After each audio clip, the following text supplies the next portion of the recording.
This is MSU Today. I'm Russ White, and I'm with Michigan State University President Samuel L. Stanley Jr., MD, to discuss topics in his March 5th, 2021 letter to Spartan Nation. President Stanley, always great to have you on the program. Thank you. Oh, you're very welcome. It's always great to be with you, Russ. So the topic really of your letter this time is looking ahead to the fall and even the summer before that. And while we're all anxious to learn and work together, you're always going to keep our collective health in mind. But right now, what's the plan for fall 21? So we're really excited. I think our goal is to really plan for a much more typical fall semester. And that we're going to accomplish that, I think, by having as many as 75% of our undergraduate classes in person.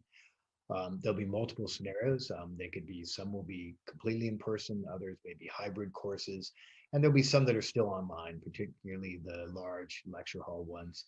But we think that's going to make a huge difference. So we're going for what has been a much lower percentage of classes in person to about 3/4 of them in person. And we're definitely looking out for our new incoming students and our second year students to make sure they get in-person classes. They tend to have a larger number of large classes early on in their time at MSU. So we're going to make sure that they have in-person classes as well, because we've heard loud and clear from our students that they want more of that.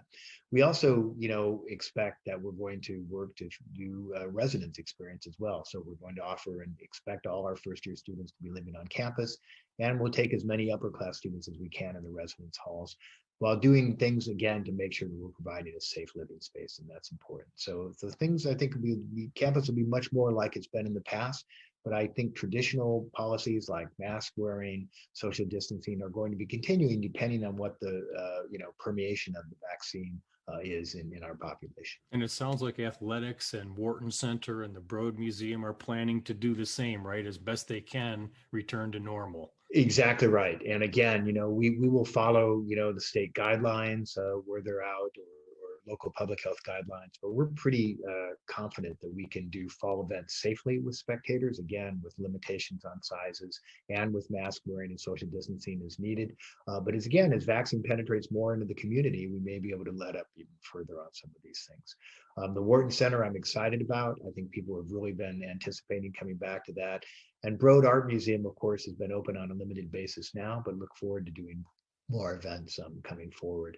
And I think, it's amazing the progress we're making on vaccination. So there's now been over 80 million doses administered in the US. We're at about 2.5 million doses administered in Michigan. So that's about 25% of the population have had at least a dose of vaccine. 880,000 of that 2.5 million have been fully vaccinated. So we're making progress, and we're getting up to numbers, that are more than 2 million people being vaccinated a day. So things are working well from that perspective, I think, in the U.S. We're still, have some limitations. Not as many people can get vaccine as they want, but the fact that by March 22nd, people over 50 will be eligible for vaccine again is another positive step forward to get us ready for fall. That is encouraging. And it goes without saying you really want to encourage everyone to get vaccinated, of course. I really do. Yeah, I really do, Russ. I think it is safe. I've talked to my town hall about the research I've done on it. I personally have received the vaccine, and it's something I would recommend for everybody. The protection rates are high. The adverse events are relatively low. I know people get concerned that you can get a sore arm or a low-grade fever, or sometimes after the second dose. But these symptoms are all treatable with things like Motrin, and they're very, very different than the life-threatening disease that is COVID-19. So if it's really a choice between the vaccine and the virus, I would opt for the vaccine every time. Because it really just reduces your risk of having what can be a very serious disease. I'm looking forward to getting mine ASAP, that's for sure. And sir, before we get to the fall, then what's sort of the plan for summer of 21? So I think summer is going to look a little more like what we've done in the spring. Traditionally, we have most of our courses online in summer, so that's not going to change. We're going to continue that. We may have some students certainly living on campus who are participating in classes, labs, or who call MSU their home, so they'll remain living on campus. And there will be some programs maybe for students that have a chance to come to campus ahead of their matriculation. So we may have some programs like that going.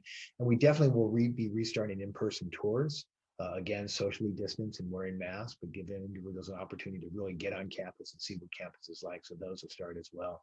The larger events that we've had in campus in the past, some of the summer camps, Boy Scout events, and so on, those organizations have canceled their programs already. So there's not, those won't be taking place on campus. So it'll still be a little more quiet on the summer than it's been. But we will, I think, be doing a lot of preparation, so the fall will be different. And while the plans for fall, sir, are very encouraging for all of us, I think you just want to let people know this could change. We're going to follow all the health guidelines and do what's appropriate. Always, Russ. I think, that's been a hallmark of what we've been trying to do as a university, and I think and other universities as well, is it's really, put on the front and people's safety. And that's not just the safety, obviously, of our students, faculty, and staff, but we think about the safety of the community as well. We're part of this region. We have to behave responsibly, and we expect others to behave responsibly as well. So we will follow those rules. We'll be paying attention to things like the variants and so on. But overall, again, I think with this, continued push of the vaccine into the community, I think we're in a great position. And as you pointed out, Russ, it's about getting people to accept the vaccine. So I think at some point in time, it's not going to be supply limiting. It's going to be people's desire to be vaccinated. And the key thing that'll help us have as close to as normal fall semester as we want is the number of people who are vaccinated and the percentage of vaccine in the population. So that's going to be the most important thing. So I encourage you, Spartans, when your turn comes, get in line and get vaccinated, because it's the best thing you can do for you and those around you. And is your hope that MSU as a community could be vaccinated? Is that a possibility that I think you've asked the state about? I've been a nuisance, I would say, to the state about asking them to make Michigan State a recipient of vaccine. So right now, as you know, we're partnering very successfully with Ingham County, particularly using the pavilion as a large-scale vaccination center. But we're only running that 4 days a week, 8 hours a day. If we had more vaccine supply, we could run it 7 days a week, 24 hours a day to get people vaccinated. And I think if we were given vaccine from Michigan State to distribute, we could definitely accelerate the vaccination of our faculty and staff and then students. And I would love to have students have a chance to get vaccinated before they went home for the summer.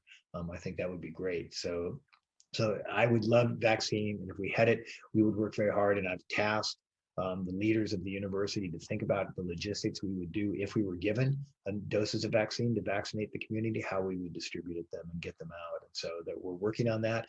But I would love to have the state make us a provider of vaccine. All encouraging news. Before I let you go, sir, just anything else on the horizon this semester you'd like to highlight for Spartans, or things you're thinking about? I think the other thing is just that, travel restrictions will be a little more flexible with that. We'll be adapting them to, location-based guidelines. So if you're trying to travel someplace, understanding what the guidelines will be there.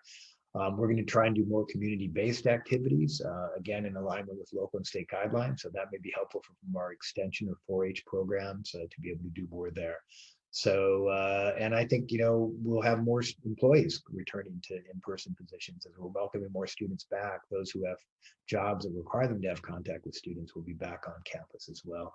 And again, we want to make sure and do everything we can to help facilitate their vaccination as they're coming back. So President Stanley, just summarize for us what you hope the key takeaways from your March 5th letter are for Spartan Nation. That we're working really hard to get closer to a fall. We definitely will have more in-person classes than we had in the spring, and we're shooting for 3/4 of those classes to be in person. We're shooting to return to near full occupancy of our dormitories, but with space available as we'll need it if we need to have some isolation protocols. And we're still going to be doing a number of things we're doing right now. Social distancing and mask wearing will probably still be a part, particularly of the early fall return. Well, that's Michigan State University President Samuel L. Stanley Jr., MD, telling me more about his letter to the Spartan community on March 5th of 2021. And you can always keep up with the president at president.msu.edu.